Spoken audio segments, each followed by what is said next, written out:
Hi, நான் உங்கள் doctor ஆனந்த பிரபு. ட்ரெட்மில்லில் நடந்தால் வெயிட் குறையுமா? ட்ரெட்மில்லில் நடந்தால் வெயிட் குறையும், ஆனால் அதுக்கு கரெக்டான செட்டிங்ஸ் யூஸ் பண்ணணும்.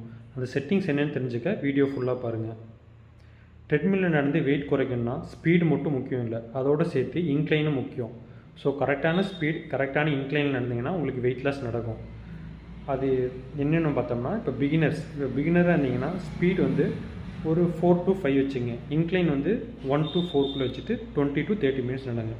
இது இன்டர்மீடியேட்டாக இருந்தீங்கன்னா ஒரு ஸ்பீட் வந்து 5 to 6.5 வச்சுட்டு இன்க்ளைன் ஒரு 5 to 8 வச்சு நடங்க.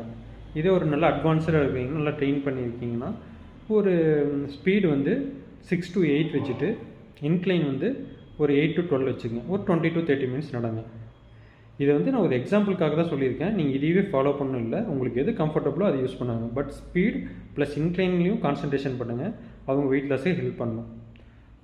இது பண்ணிங்கன்னா கண்டிப்பாக உங்களுக்கு வெயிட் லாஸ் நடக்க வாய்ப்பு இருக்குது. பட் இது எல்லாத்துக்கும் உள்ள முக்கியமான இது போன வீடியோவில் சொன்னேன், என்னது டயட்டும் ரொம்ப ரொம்ப இம்பார்ட்டண்ட்டு. உங்கள் டயட்டில் ஃபஸ்ட்டு நல்லா கான்சன்ட்ரேஷன் பண்ணுங்கள்.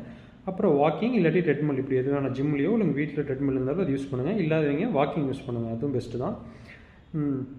ரொம்ப அப்புறம் மேலும் இதே மாதிரி சிம்பிளான ஹெல்த் கண்டென்ட்ஸ் வேணும்னா நம்ம பேஜை வந்து ஷேர் பண்ணுங்கள், லைக் பண்ணுங்கள், சப்ஸ்கிரைப் பண்ணுங்கள், ஃபாலோ பண்ணுங்கள்.